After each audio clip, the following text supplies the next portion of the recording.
हमें पूरी स्वतंत्रता है, हमें पूरी स्वतंत्रता है। ऐसा ना हो कि महिलाएं सब इकट्ठा होके आपका फार्म हाउस, आपका घर, सरकारी दफ्तर और रघुपुरा में जाके वो हालत करे कि आप संभल नहीं पाएंगे, आप संभल नहीं बिल्कुल पाएंगे। तो बिल्कुल सही बात। हम लोगों में बहुत बड़ी शक्ति है। आप लोगों को पता है हिंदुस्तान की महिला कुछ भी कर सकती है। हम लोग बिल्कुल सही पेशेंस बात। बनाए हुए हैं, इसका मतलब ये नहीं है कि हम आपको देख के डर रहे हैं या उस शख्सियत को देख के डर रहे हैं जो आपके पीछे, पर्दे के पीछे जो काम कर रही है। नहीं, हमारी गवर्नमेंट बिल्कुल बहुत अच्छी है, बहुत अच्छी तरीके से काम को डील करेगी और हमें उम्मीद भी है कि बहुत अच्छा रिजल्ट भी आएगा। लेकिन कब कब बिल्कुल सही बात। इतना टाइम हो गया, 1 साल होने वाला है। जिस तरह से इस औरत ने बोला है कि भाई हमारी शादी उस टाइम पे अच्छी तरह नहीं हुई थी, तो मुझे नहीं लगता है कि आप इस चीज के लिए मतलब सबसे ज्यादा गुनहगार एपी सिंह जी आप है। मैं आपको देख रही थी, जिस तरह से आपने उनको आशीर्वाद दिया, जिस तरह से आप अपनी अंगूठी निकाल के सचिन के हाथ में रखते हैं, तो आप ये बताइए शादी आपकी हो रही थी या सचिन कर रहा था? वो औरत सचिन के साथ में लाइफ स्पेंड करना चाहती है या आपके साथ में? क्योंकि मैंने वो वीडियो, मेरे पास भी वीडियो है, कोई अगर मांगता भी है, कोई अगर ये चाहता भी है, वो औरत कितनी शातिर है। वो औरत कैमरामैन को बोलती है, जो उसमें फोकस किया हुआ है, उसको बोलती है कि हम्म, सारे पे घुमाओ कि इतनी देर में हम बात कर लेंगे। और वो बात भी कर रहे होते हैं, वो एक सही बात। कन्वर्सेशन भी कर रहे हैं तीनों की तीनों। उसके बाद जो एपी सिंह जी है, यहाँ से अपना एक छल्ला निकाल के और लप्पू के हाथ में रखते हैं। क्या है ये? मतलब क्यों आप इतना डर रहे हो कि आपको अपनी अंगूठी, जब उसके पास नहीं है, अपनी अंगूठी देना? और ये सेरेमनी नहीं होती है, ये बिल्कुल भी नहीं हम्म, होती है। आप इतनी बड़ी शादी में गए, जो डॉन है उनकी शादी में गए, क्या आपने उनकी शादी में इस तरह की कोई वो देखी? मैं नाम नहीं लूंगी। आपने क्या हम्म, उसी दिन वो शादी थी, आप वहां से और वहां दोबारा वहां आए, तो क्या आपने उनमें भी देखा कि किसी ने लाके अंगूठी हम्म, दी हो, किसी ने लाके जयमाला दी हो, किसी ने लाके अरेंजमेंट? उस महिला ने खुद किया पूरा अरेंजमेंट अपनी शादी का। तो आप हम्म, उस महिला से कुछ सीख लीजिए और इस महिला को हम्म, छोड़ दीजिए। इसको ये छोड़ दीजिए कि हम्म, भैया देखो, अब जो होना था वो हो गया, अब मेरे से नहीं होगा। अब हमारे भी भाई अपने बाल बच्चे हैं। कल को इसी तरह से अगर आपके बाल बच्चों के साथ कुछ वो होती है, मिस हैपनिंग होती है, तो आप क्या कीजिएगा? आप क्या बिल्कुल सही कीजिएगा? बात है। लोगों को क्या आप वो देंगे? लोगों को क्या शिक्षा देंगे आप? आप एक लॉयर हैं, लॉयर लॉयर लॉयर बोलते बोलते तो मेरे दिमाग में से आपका जो जो काला कोट है वो भी सब व्हाइट हो गया है। सब कुछ मेरे को तो आपके साथ, आपके जगह तो मुझे ब्लैंक दिखाई दे रही है, बिल्कुल हम्म, ब्लैंक दिखाई दे रही है। तो प्लीज आपसे रिक्वेस्ट है कि अब आके आगे आ जाइए। इन लोगों को भी बोलिए कि भाई जो सच्ची बात है वो बताइए, हो सकता है कि आप लोगों को कुछ थोड़ी सी छूट मिल जाए। जी। बिल्कुल सही बात है। देखिए, बड़ी बड़ी अच्छी बात की थी, मैं समझता हूँ मोमिन मलिक साहब ने, कि आप मेरे वकील भाई दोस्त हैं जी। और हम प्रोफेशन है, तो एक बड़ी अच्छी ऑफर की उन्हें कि अगर जी। आप चाहते हैं कि अपने, देखिए ना, समटाइम ऐसा होता है कि बहुत सारी बुराई में से कुछ अच्छाई भी निकल सकती है। आपको जी। एक मौका मिल सकता है कि आप उस मौके को फायदा उठा के अपने पिछले कर्म और पिछले गुनाह भी साफ कर सकते हैं।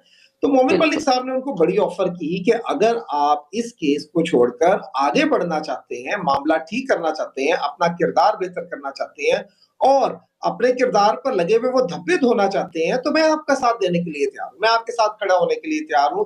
मैं आपको बचा लूंगा इस सारे मामले में से। और उसकी सबसे और सिंपल रीजन ये थी कि आप वकील हैं और वकील को जब सजा मिल रही होगी, वकील के करतूतों की वजह से उसके ये अमल सामने आ रहे होंगे, तो डेफिनेटली कहीं ना कहीं तकलीफ मुझे भी होगी, क्योंकि मैं खुद एक लॉयर हूं।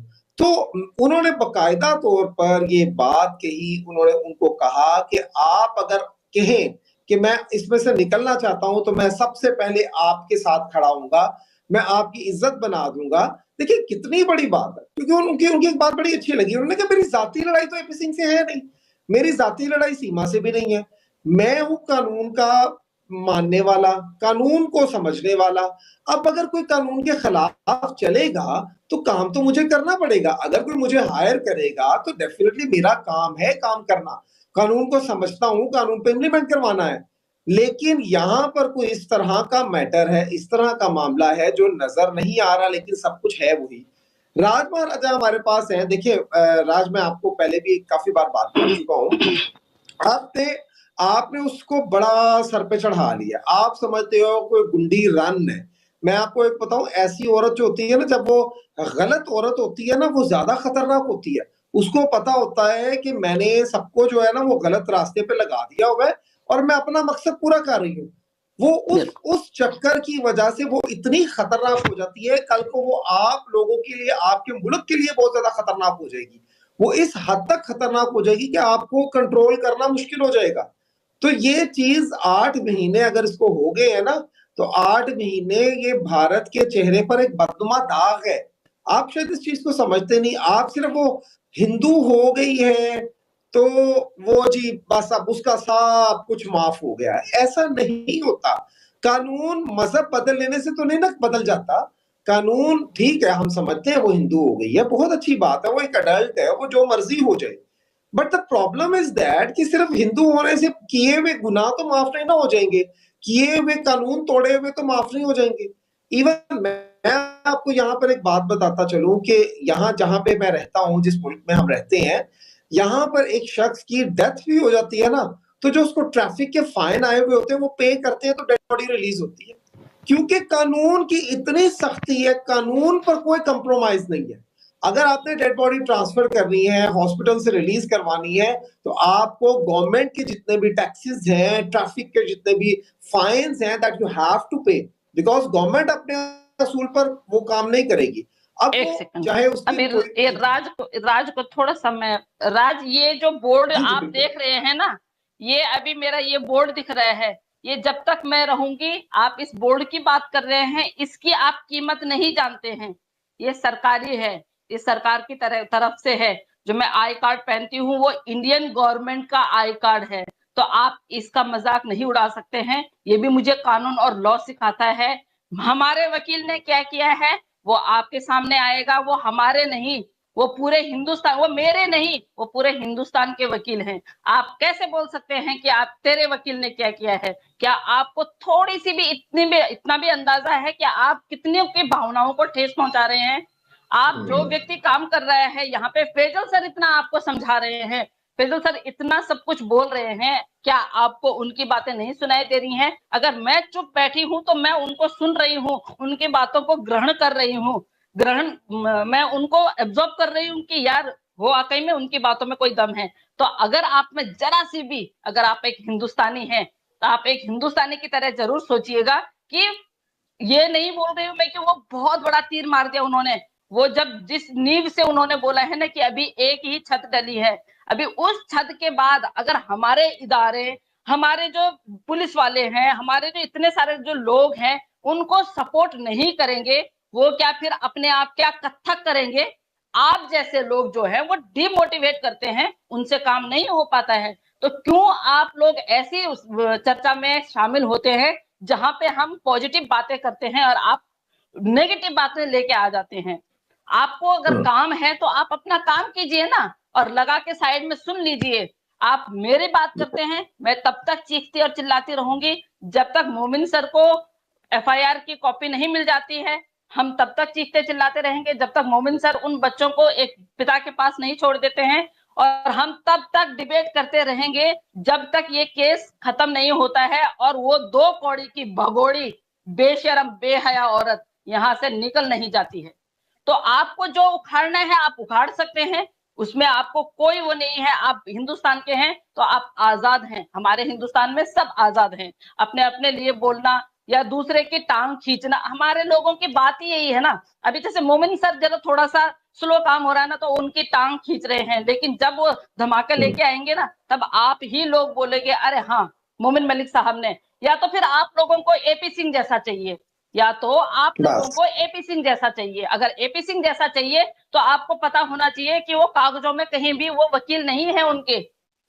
वो अपने आप को एडवाइजर बताते हैं, तो एडवाइजर जैसे भी उन्होंने कोई एडवाइस नहीं की। बेगानी शादी में बिल्कुल। अब्दुल्ला दीवाना, सचिन की और उसकी वेडिंग हो रही है, तो किसी भी तीसरे व्यक्ति को ये कोई हक नहीं दिया जाता है कि आप अपनी अंगूठी निकाल के लड़के को दें और लड़के को बोले कि मेरी अंगूठी तो लड़की को पहना। तो आप लोग बिल्कुल सही। कहाँ रहते हो यार? क्या देखते हो आप लोग? आप लोग यहाँ पे आके हम लोगों को सुनते हैं और उस पे ही आप विचार अपने जो आपके जो थिंकिंग है, जो आपके थॉट्स हैं, उनको यहाँ पे आके हमारे ऊपर ठोकते हो आप। तो ये चीज करना बंद कर दीजिए, ये बिल्कुल सही चीज बात है, बिल्कुल बिल्कुल बंद सही। कर दीजिए। आप लोगों से निवेदन है कि थोड़ा सा पेशेंस रखिए। 9 महीने 10 महीने आप लोगों ने पेशेंस रखा है, थोड़ा सा और सही।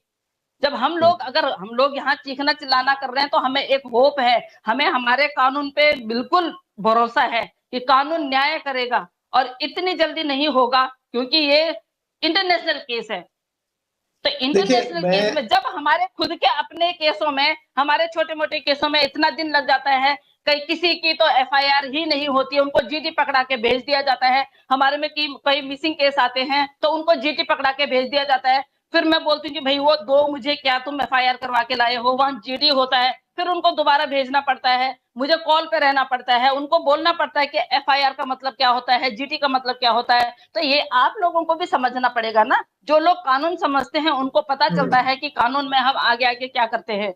वालेकुम अस्सलाम साजिया। हम आगे आगे क्या करते हैं, कानून की प्रक्रिया इतनी जल्दी नहीं होती है। आपने देखा होगा उस बंदे ने निर्भया केस को जो है 7 महीने 7 साल 3 महीने खींचा, किस बेस पे? तब जबकि उनको उसी टाइम, एट द टाइम उनको फांसी हो जानी चाहिए थी। लेकिन वो इंसान है जो हुँ। गलत चीज को प्रमोट करता है। और मोमिन मलिक साहब ये हैं जो गलत चीजें जो उन्होंने बिखेर रखी है ना, उनको समेटने की कोशिश कर रहे हैं। तो प्लीज ट्राई टू अंडरस्टैंड कि हम लोगों की जो भावनाएं हैं ना, वो आहत होती हैं, वो आहत होती हैं जब इस तरह के कमेंट आते हैं। आप लोगों से अनुरोध है कि जो हम यहाँ पे बोलते हैं हम वही बोलते हैं जो आगे से हमारे पास आते हैं। नहीं तो हमारा भी कन्वर्सेशन करने का कोई मतलब नहीं है, कोई महत्व नहीं है। हम भी अपने घर में बैठ जाएं, हम भी अपने घर में अपने बच्चों के बिल्कुल लिए सही। खाना वाना बनाएं, अपने घर वालों को खाना वाना बढ़िया बढ़िया खाना खिलाएं। तो ये चीज करने के लिए हमें अपना काम भी छोड़ना पड़ता है कई बार। कई बार काम छोड़ के कि भाई नहीं, जो हमारे पास जो इंफॉर्मेशन है हम आप तक पहुंचाए, जो आप तक हुँ, कोई कभी नहीं पहुंचाएगा, कोई कभी नहीं पहुंचाएगा आपके पास, कोई बड़े इदारे जो हैं वो आपके पास कभी नहीं पहुंचाएंगे। ठीक है ना? तो यहाँ पे आके अगर फैजुल सर आपको बोल रहे हैं और आपका नाम लेके बोल रहे हैं तो इट मीन्स आपको वो एक शिक्षा दे रहे हैं। और अगर यहाँ पे आके बिल्कुल सही मेरे बात बोर्ड को मत देखिए आप, ऐसे ऐसे मेरे पास है। कम से कम 7-8 संस्थाओं के बोर्ड है, ऐसे ऐसे 7-8।